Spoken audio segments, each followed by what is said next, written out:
여러분 안녕하세요. 36강 물고 있는 피해입니다. 전 시간에 이제 토양 경반층에 대해서 설명드렸죠. 자, 흙 살리는 농사 7편.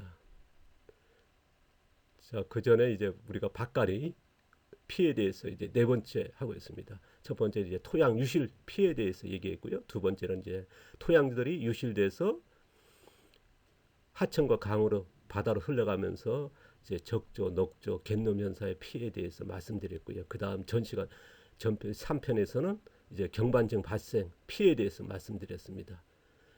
이제 오늘 네 번째로 얘기할 토양에 물고 있는 피해는 바로 이제 경반증이 발생하면서 발생하는 그런 최악의 문제인데요. 이거에 대해서는 이제 너무나 많이 알고 있으면서 이제 밭에 물고 있는 건 너무나 흔하게 보고 있고 이것 때문에 이제 경반증이라고 하는 것이 더 이제 많이 알려지고 있고 거기에 또 경반증이 안에 또 염류라고 하는 그 문제에 대해서 이제 알기 시작했네요. 좀 더 이제 우리가 공부를 해보면요. 우리가 이런 밭갈이 하기 전에 이제 밑거름이라고 하는 화학비료 또는 이제 친환경 퇴비라고 하는 발효퇴비, 부식퇴비 같은 걸 넣지 않습니까?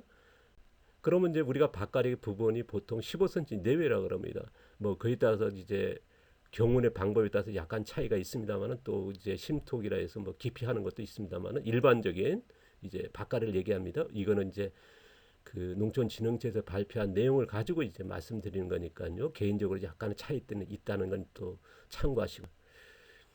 자, 우리가 밭갈이한 부분의 표토층이라고 그러죠.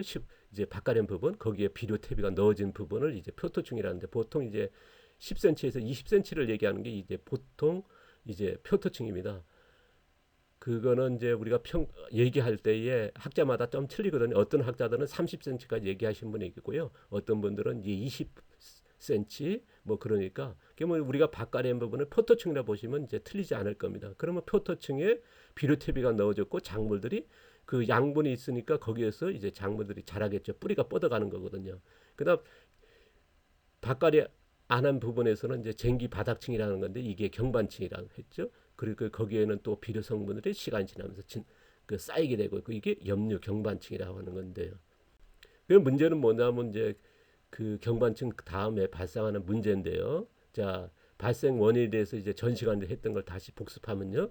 우리가 트랙터라든가 삽질을 한다든가 밭갈이를 하는 보통 15cm 내외인데요. 여기에 이제 밭갈이 하기 전에 넣어지는 비료퇴비들이 여기 쌓이는 겁니다. 우리가 비료퇴비 성분들이 이제 여러 성분들이 쌓이면서 화학적인 이제 이런 염류들이 쌓이게 되는 것을 염류층이라는 거고 여기는 이제 또 이제 차가우니까 뿌리들이 더 이상 내려오지 않는 거죠. 그 다음에 이제 비료탭이 있는 부분에만 이제 작물 뿌리가 이제 수년 동안 이제 활동하다 보면서 이제 밑에는 이제 계속 굳어지는 건데 화학 비료는 이제 2, 3년 후부터 발생하고 이제 친환경이나 유기농화 퇴비 쓰는 농사에서는 약간 좀 몇 년 늦어지는 것도 있습니다만은 이제 똑같이 발생한다는 것. 단지 화학비료 농업에 화학농 같은 경우는 이제 굉장히 경반층이 단단해가지고요.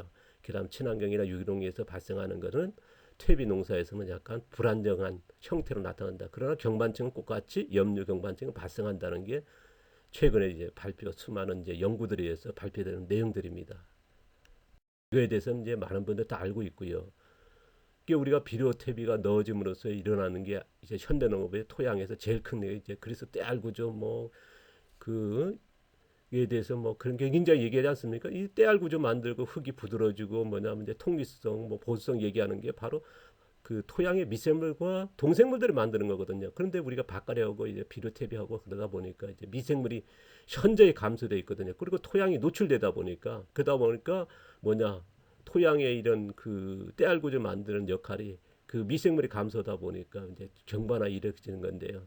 그래서 현대 농업 기술이 만들어내는 경반화 현상이 더 심각해졌을 뭐냐 비가 안 왔을 때는 이제 토양 사막화 된다는 말씀드렸습니다. 미국 같은 경우는 1900년대 초에 8년 동안의 대가뭄이 발생했을 때에 완전 사막화 이제 흙먼지 폭풍이 이제 일어나는 현상이 일어나 가지고 미국 같은 경우는 이제 50년 이전부터 이런 그 노틸 무게온 농사가 보급돼 있고 지금 뭐 100헥타, 1000헥타까지 농업 기술과 농업 기계화까지 이뤘거든요. 그런데 이제 우리나라는 이런 가뭄이 없다 보니까 뭐가 발생하냐? 비가 오지 않습니까? 그러다 보니까 경반층이라는 거라 이게 발생하고 있는 건데 이게 굉장히 이제 우리가 현대 농업에 만들어진 농업 기술에 의해 발생하는 문제로 이제 인식되고 있고, 이 피해를 이제 개선하기 위해서 최근에 이제 무게운 뭐 농업 협회도 나왔습니다만은 이제 일반 전업농가지도 이제 이런 무게운 농사에 관심을 가질 정도로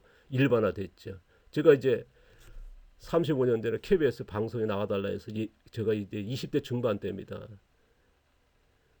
이제 과수에 저희는 이제 제주도다 보니까 과수에 이제 땅을 파서 비료 탭이 묻을 때 있거든요. 이게 기본적인 농사였습니다. 풀은 있으면 안 되고 그때 풀을 키워야 되고 땅에 파가지고 묻으면 안 된다. 이제 그걸 주장하고요. 제가 이제 벼 농사도 했는데 벼 수확하기 전에 보리씨를 뿌렸습니다. 그러니까 완전한 무경운이죠. 그러니까 미친 거죠. 뭐 그때 그것도 방송에 나와서 얘기했으니 그 전에도 이제 어 너 바보 아니냐 말이야. 이런 농사가 어딨냐 그렇게 또 엉뚱한 주장한다고 막 그랬거든요. 근데 방송에까지 나와서 했는데 최근에 보면 이게 현실화됐고 지금 뭐 과수에 다 초생 재배하지 않습니까? 뭐 땅에 파가지고 비료탭에 묻는 농가는 없거든요. 그 다음에 이제 무경농사라는 건 이제 뭐 일반 전업농까지 움직이기 시작한 게 뭐냐, 이런 토양 경반증 때문에 이제 피해를 알기 때문에 이제 이렇게 가는 건데요. 지금 누군가 뭐 빨리 하느냐 늦게 하느냐 차이일 뿐이죠. 무경농사를 가는 건 당연한 것 같습니다. 근데 무경농사 어떤 식으로 가야 되느냐 하는 거는 이제 그 찬이고요. 농가들이 벌써 이런 문제에 대해서 심각하게 받아들고, 그래서 염류 경반층이라는 용어는 일상적인 용어가 됐다. 제가 20년에도 이런 용어가 없었습니다. 아까 우리가 얘기했습니다. 가설 초생재배라는 용어도 없었으니까요. 풀 키운다는 개념이었고, 제가 무경을 할 때 무경은 유기물 멀칭이라는 개념이 용어가 없으니까요. 제가 교육할 때마다 질문하면서 이거 어떻게 써야 됩니까? 어떤 용어가 좋습니까? 그러면서 이제 교육을 했으니까요. 참 많이 달라졌죠. 농업이 지금 보시면 이제 물고 있는 게 뭐가 있다. 그러면 이제 이젠 경반층이 있다. 이게 일상적으로 이제 모든 농민들이 이제 얘기하는 거죠. 그 정도로 이제 피해가 심각하고 이거에 대해서 알게 됐고요. 근데 왜 이런 물리 고위가에 대해서는 지식적으로는 굉장히 부족합니다. 지금 많이 제가 이제 교육을 하다 보니까 많은 분들은 이제 만나게 되는데, 이거에 대해서는 보시면은 이제 아직도 비료 퇴비의 문제로 이어져서 이제 밭가리에서 발생하는 건데요. 되게 밭가리 부분으로서만 많이 알려져 있거든요. 그런데 현대의 화학비료 문제, 또 화학비료에 대해서는 또 많이 알고 있고, 근데 우리가 퇴비의 문제에 대해서는 그렇게 모르셔요. 퇴비가 뭐냐면 속효성을 만져야 됐거든요. 발효된 거기 때문에, 부식된 거기 때문에 이렇게 발생하는 건데, 복합적으로요. 자, 보시면 이제 물이 고였다 그러면 경반층이 있다 없다 그러면 있다라고 이제 인식돼 있다는 건 뭐 대단한 건데, 보시면 이제 보통적으로 이제 비료탭이 밑거름을 먼저 하지 않습니까? 그리고 나서 밭가리를 하게 된단 말입니다. 그러면 이제 밭가리한 부분이 15cm 내다 보니까 거기에 비료탭이가 이제 있게 되고, 그다음 작물이 거기에서 이제 성장하게 되고, 그 밑에 밭가리 안 부분, 비료탭이가 안 된 부분에는 이제 천천히 이제 몇 년에 걸쳐서 이제 굳어지는 현상이라 그랬죠. 그래서 염류 경반층이다. 우리가 씨앗이 파종돼서 작물이 심어져서 이렇게 이제 양분이 넣어진 그 부분, 비료태비가 넣어진 부분에 작물이 성장하게 되는 거죠. 뿌리가 뻗어가는 거죠. 그 밑에는 이제 경반층이 발생하는 거고요. 그러다 보니까 이제 비가 왔을 때가 문제입니다. 그러다 보니까 이제 수년 동안 비료태비가 넣다 보면 이제 그 염류 경반층 때문에 이제 토양이 산성화되는 거거든요. 이걸 막는 게 뭐냐면 이제 미생물입니다. 토양이 미생물들이 이루어져야 되는데, 그 미생물들이 우리가 밭가리하고 비료태비가 넣다 보니까 미생물이 현저히 감소하게 되고, 미생물이 감소하니까 토양에 있는 동생물들이 감소하는 거고요. 그러다 보니까 영양장애, 성장장애가 나타나는 거고요. 그래도 병충해 발생과 농약 사용이 증가하게 되고, 이렇게 또 물이 고이는 겁니다. 비가 오면요. 경반층 때문에요. 또 경반층에 그 위에서는 작게만한 그런 염류, 우리가 비료태비가 넣어진 것들이 단지 화학비료 했을 때 더 심각하지다는 말씀 드렸죠. 그래서 그러다 보니까 비료탭이 더 많이 넣어줘야 되고요. 그 다음에 병충해 증가하니까 이제 이런 성장장애라든가 그 작물에 뜻하지 않게 우리가 폐작도 많이 하지 않습니까? 병충해에 의해서. 그 다음에 이제 토양의 이게 농사라는 게 토양이 가져 있는 영양 생산 그 양분을 이제 의존하다가 이제 부족한 양분을 이제 우리가 퇴비를 만들어서 넣었거든요. 근데 그런 농사는 이제 못 짓는 거죠. 전부 다 이제 비료퇴비 양분에 의해서 작물을 키우는 이제 표토층 농사. 그러니까 우리가 그 토양 속 그 밑으로 심토층이라는 그곳은 쓰지 못하는 현대 농업이 뭐냐 철저하게 표토층 농사입니다. 15cm의 표토층 농사. 그러니까 심도층까지 쓰는 그 우리가 50년 이전만 해도 외쟁기다 보니까 이런 그 심도층까지 썼거든요. 그래서 현대 농업의 맹점이 뭐냐 표토층의 농사에서 발생하는 이런 문제들인 거죠. 작물이 이제 1m 위로 자랐다 그러면 밑에도 뿌리가 1m 정도 자라야 되는데 뭐 표토층으로만 그 뻗어가는 식물도 있습니다. 대개 작물들은 밑으로 뻗어가는 작물이 대부분이거든요. 그런데 이게 안 되는 거죠. 그래서 이게 큰 피해죠. 그래서 물이 고이는 이런 땅 같은 경우는 뭐 굉장히 심각한 거 누구나 아시죠 이제는. 그래서 경반층 피해고 경반층에 그 비료태 뭐 넣어진 같은 데다. 이게 작물이 이렇게 위로 자란 만큼 밑으로 뿌리가 발생해야 되는데 경반층 때문에 이제 밑으로 못 내려가는 거고요. 또 하나 뭐냐면 이제 경반층에 또 발생하는 게 물이 고인다는 거. 토양 속에 이제 염류 경반층이 물을 오래 머물게 한다는 거죠. 그러다 보니까 발생하는 피해를 이 시간에 말씀드리는 건데요. 자, 이렇게 물이 이제 비가 온 후에 그냥 저희들 농사에 보면요. 물이 고이는 땅도 저희들은 있습니다. 한 부분요. 그렇지만 그 전부 다 이제 비가 오는 대로 비가 와서 그냥 뭐 100mm 와도 바로 들어가거든요. 그게 그렇게 물이 빠져야 되는데 안 빠지는 거죠. 이제 뭐 하루가 지나도 이제 어떻게 안 빠지는 토양들이 많이 생겼지 않습니까? 그래서 이게 바로 이런 병충해하고 연결돼 있다라고 하는 거는 이제 우리가 특적이지 않습니까? 보시면 이제 두둑과 고랑이 이런 이게 만들어진 이유가 되게 이런 물이 피가 있다 보니까 물을 빨리 빼는. 그러니까 원래 농업은 뭐냐 홍수 조절 능력에서 물을 가뒀거든요. 쉼터쯤까지 물이 스며들게 하는 농사였습니다만 현대 농업은 뭐냐 비가 오면 무조건 고랑으로 빼야 되는 빼지 않으면 안 되는 거죠. 왜냐하면 이 피해를 아니까 병충해 발생을 줄여야 된다. 이게 농업 교과서에서 나왔고 그렇게 가르치는 거니까요. 그래서 뭐 작물 심기 위해서 사람 통로도 있습니다만은 이 물의 피해 이거는 알고 시작한 거죠. 그래서 이런 비가 왔을 때 물이 고이는 겁니다. 왜냐 그러면 이제 고랑으로 물이 빠지지만은 두둑에는 뭐냐면 이제 그게 다 빠지는 거 아니거든요. 이게 문제가 되는 겁니다. 그러니까 비가 왔을 때 작물이 자라게 되고 그다음에 이제 수분과다 이렇게 되고 그러다 보니까 뿌리가 약하게 되고 그러다 보니까 이제 병충해 이제 성장 장애를 갖추게 되고 병충해 발생하는 큰 원인이 되고 있는 거죠. 그래서 우리가 이제 이 그 밑거름과 밭가리가 이어지는 그 경반층인 그 다음에 비가 왔을 때의 토양 유실 그 다음에 토양들이 뭐 비료태비 같이 쓸려가서 뭐냐 하천과 강에 연안 해안에 뭐 녹조, 적조 이런 일으키는 피해도 있었습니다만은 이런 경반층에 의해서 이런 병충해까지 연결되는 그리고 농업 생산의 치명적인 이제 영양 생산이라든가 토양이 가져 있는 그 기능을 이용하지 못하는 농업까지 왔다. 그래서 여기에 그 대안을 찾지 안 되는 뭐 우리는 이제에 대해서는 이거에 대해서는 이제 농업을 이제 몇 년 동안 해보신 분은 이제 심각하게 받아들이죠. 뭐 경반층이 발생할 딱 한 가지는 있죠. 물을 이렇게 받았을 때 물이 안 빠지니까 좋긴 합니다만 문제는 뭐냐면 이제 가물었을 때는 수분 증발이 빨리 되는 거죠. 그 다음에 가물을 굉장히 많이 타게 되고요. 그 다음에 뭐냐 비가 왔을 때 물이 고이는 그러니까 얻어지는 건 없죠. 뭐 단지 하나 물을 받긴 좋죠. 물이 잘 안 빠지니까. 그런데 배보단 배꼽이 더 큰 거죠. 피해가.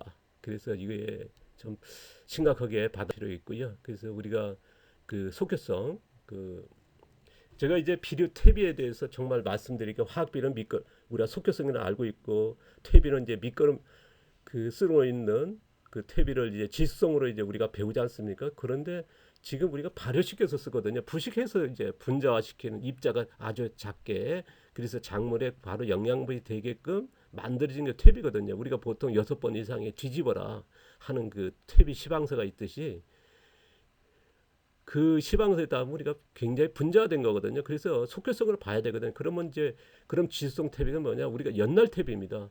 토양에 이제 우리가 미생물의 서식 환경과 이제 양분이 되게 하는 그런 퇴비가 그 만들었었거든요. 그거에 대해서는 우리가 퇴비 편에서 자세히 소개할 겁니다만은 이 두 가지에서 이제 반복적인 이게 발생하는 건데 그래 아까도 얘기했던 토양 경반화 여기에서 가뭄이 왔을 때는 이제 사막화 되는 거고요. 아니면 이제 우리 같이 우리나라 땅 같이 비가 오고 했을 때 경발화 일어나는 거고요. 그러다 보니까 이제 토양이 미생물들에서 양분을 이제 유기물을 기반으로 해서 이제 양분이 생산하지 않습니까? 토양이 자생적으로 이런 것도 안 되는 거죠. 거기에는 이제 특히나 우리가 질소 인산 가리도 있습니다만 미네랄 같은 게 그러다 보니까 이제 지금 농산물들이 맛이라든가 그런 고유한 향이 없어지는 거고 저장력이 떨어지는 거죠. 그래서 현대의 농업의 현대 농산물의 문제가 뭐냐 이제 뭐 시금치 예를 들었습니다만 시금보다 철분 같은 경우는 이제 80에서 90%가 이제 영양이 빠져버린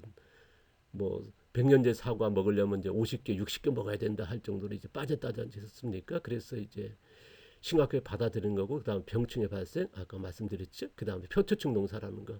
현대 농업의 최악의 문제가 뭐냐? 최대의 문제가 뭐냐? 표토충입니다. 심토충을 사용하지 못한다는 거죠. 우리는 생산성을 높이는 다수하게 엄청난 그 농업 발전해 왔습니다만은 이면에는 이 문제를 못 봤던 거거든요. 그래서 이걸 해결하는 그러니까 우리가 다수학만이 아니라 우리가 품질적인 것도 생각하고 생산 비용도 생각해야 되거든요. 그리고 지속 가능성도 있어야 되거든요. 환경 피해 같은 것도 생각해야 되거든요. 이걸 생각하지 못하는 거죠. 그래서 세계 5위라지만 문제는 뭐냐? 이거를 이제 알게 된 거고 이걸 타개책을 찾는 거냐. 그래서 한 예입니다만은 이건 참고시라고 합니다만 농약 피해에 대해서 얘기합니다. 농약이 노출했을 때와 노출 안 됐을 때의 차이가 뭐냐? 인지 기능 지능이 2.5배, 많이 노출됐을 때 2.58배라 그러면 인지 기능이 뭐냐? 우리가 신체의 치매에 나이가 들었을 때에 지금 10명 중에 이제 1명 이상이 치매에 이제 그런 연관성이 뭐 신경성, 혈관성에 그런 발생하고 있거든요. 그래서 우리가 농사 지으시면서 뭐 이제 최근에 이제 전농약과 농약을 적게 안 쓰려고 굉장하지 않습니까? 그건 뭐 반가운 건데 이걸 좀 참고하시고요.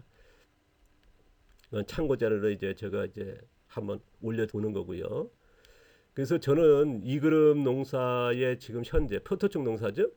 이런 농사가 아니라 우리가 그 전체 심토충과에 쓰는 표토충과 심토충과에 쓰는 이런 그 4그룹 정도의 농업으로 가야 된다. 지금 미국과 캐나다, 뭐 브라질 같은 경우는 이제 이쪽으로 가고 있거든요. 뭐 100헥타, 1000헥타도 이제 밭갈이 전체 한 번 안 하고 이제 트랙터로 지나가면서 씨앗만 심는 그런 농사 기술까지 정립되고 이제 이런 기계까지 보급돼서 대규모까지 농사하고 있고 우리의 그 같은 면적의 뭐 5% 10% 가지고 농사진다. 규모만이 아니라 뭐냐면 생산 비용에서 이렇게 전략되는 거죠. 농약 우리가 몇 번을 칠 때 여기는 한두 번 치고 이제 끝날 정도로 이제 흙 자생력을 높이고 있고 또 품질을 높이는 거죠. 왜냐하면 미생물이 증가하니까요. 그래서 흙이 가져 있는 자생력의 생산력이 굉장히 높아진 거죠. 우리는 뭐냐 비료태비에 의존하는 거예요. 그래서 농업에 최근에 이제 무경운 협회도 만들어지고 전업들이 움직이기 시작했습니다만은 거기에는 약간 미흡한 것도 많죠. 그러나 뭐 이쪽으로 가야 되는 게 현실적으로 이제 보이고 있고 어쨌든 가는 그 방향은 이제 농정당도 움직이는 것 같습니다. 무경운 농사에 대해서 뭐 보면 이제 실험제를 재배하고 근데 문제는 뭐냐면 너무 늦긴 늦었습니다만은 이제라도 이제 이런 4그룹 정도는 가야 되는데 아쉬운 거는 이제 거의 2.5그룹, 3그룹 쪽으로 이제 가는 게 좀 안타깝습니다만은 자 이거에 대해서 이제 계속 이야기 나가고요. 그러면 어떻게 4그룹 농사에 그쪽으로 가느냐? 그러면 한국형의 농업이 필요하거든요. 우리가 기계화할 수 없으니까 우리는 규모가 작으니까 이거 앞으로 계속 해 나갈 거죠. 자, 이 시간은 이제 물고 있는 피해를 말씀드리고요. 다음 시간에 또 이어져서 계속합니다. 그 다음에 이거 끝나면은 이제 피해에 대해서는 얘기 끝난 다음에 이제 흙살리기 쪽으로 계속 가는 거고요. 자, 오늘도 감사드리고요. 고맙습니다.